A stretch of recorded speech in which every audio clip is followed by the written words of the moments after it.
I think that it is a real signaling with Matt Gaetz being proposed for the head of the Department of Justice, with Tulsi Gabbard being proposed as the head of the intelligence community. It connotes a lack of seriousness. And it also connotes a real disregard for facts and law.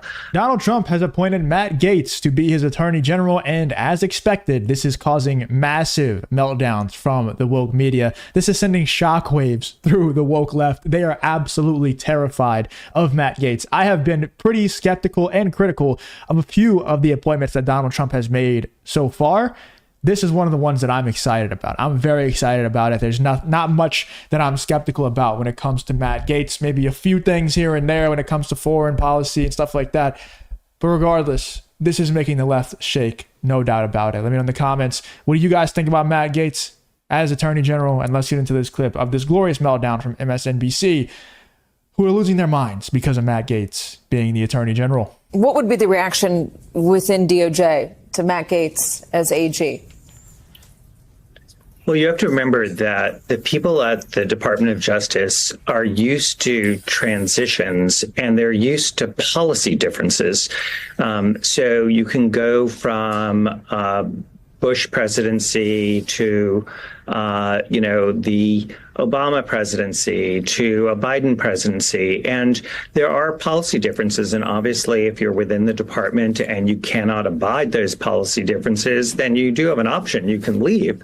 But you're obligated otherwise to carry them out so long as they are legal. And within the policies set by and the guidelines set by the Department of Justice. I think with this announcement, if it were to go through, and that's still a big if, I think that it is a real signaling with Matt Gaetz being proposed for the head of the Department of Justice, with Tulsi Gabbard being proposed as the head of the intelligence community. It connotes a lack of seriousness. And it also connotes a real disregard for facts and law. And that is... By the way, to these people, in order to be considered serious or professional, you must just keep appointing people like Nancy Pelosi and Mitch McConnell and all these people who are just, like they just been there forever. Number one, they're fully establishment people. They're not populist. They're not anti-establishment. They're none of those things. And so whenever you appoint people like Tulsi Gabbard, anti-establishment, like RFK, which I don't think has actually gotten appointed yet, I really hope he doesn't screw over RFK. That would be awful if he screwed over RFK and just didn't give him a good position at all, kind of gave him just like a consolation appointment. That would really suck. But he's appointing people like Elon, which is kind of weird. I mean, it's cool, I guess. It's funny.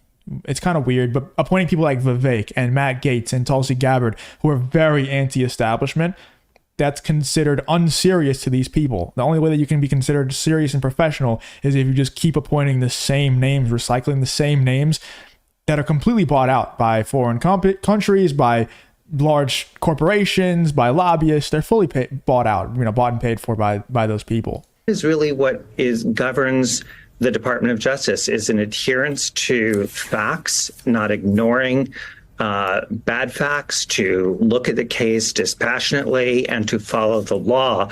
And, so far, I would say the track record for Ms. Gabbard and for Mr. Gaetz is one that would, I think, cause most people of the department, whether they are, agree or disagree with the policy positions of the incoming administration, real concern that there won't be that adherence to following the rule of law. Yeah. And that's quite serious. There was a lot of question or a lot of turmoil around January 6th, the lead up to January 6th in 2021.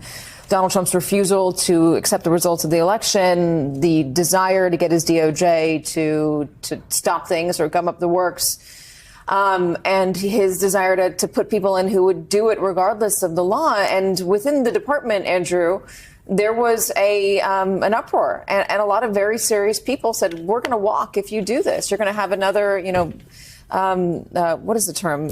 Saturday Night Massacre. If you Right. want to put somebody, I'm forgetting who was it? It was who did everyone? Anyway, Donald Trump wanted to put unserious people in charge who would carry out his wishes back in 2020 and 2021. Is this the kind of person, Matt Gaetz, Jeffrey Clark, thank you. Is this the kind of person, Matt Gaetz, that would... If you enjoy content like this, then make sure you leave a like and subscribe to the channel. It really does help me out a ton. Let's get back to the video. Result in a number of important people, the people that make the place run at DOJ, saying, no, I can't be a part of this. I'm going to walk. Well, that issue of whether you stay or whether you walk is a complicated one. It's certainly, I think, for people who are serious people who, as I said, are used to the idea that elections have consequences and policy positions can change. It will cause concern, though, that this is somebody who's going to ask them to do things that either are just so extreme that they can't agree as a policy matter, in which, then it's their choice to leave, or ask them to do things that are simply unsupported by the facts. So that your example of January 6th is a really good one, because you had people who were Trump appointees who are saying, we cannot do this. You had the acting attorney general, you had the acting deputy attorney general, you had the head of the Office of Legal Counsel, sort of three of the most prominent people at the Department of Justice, all selected by Donald Trump, saying they cannot do this. And so what I see with these announcements is a real blow to the independence of the Department of Justice, the independence of the intelligence community.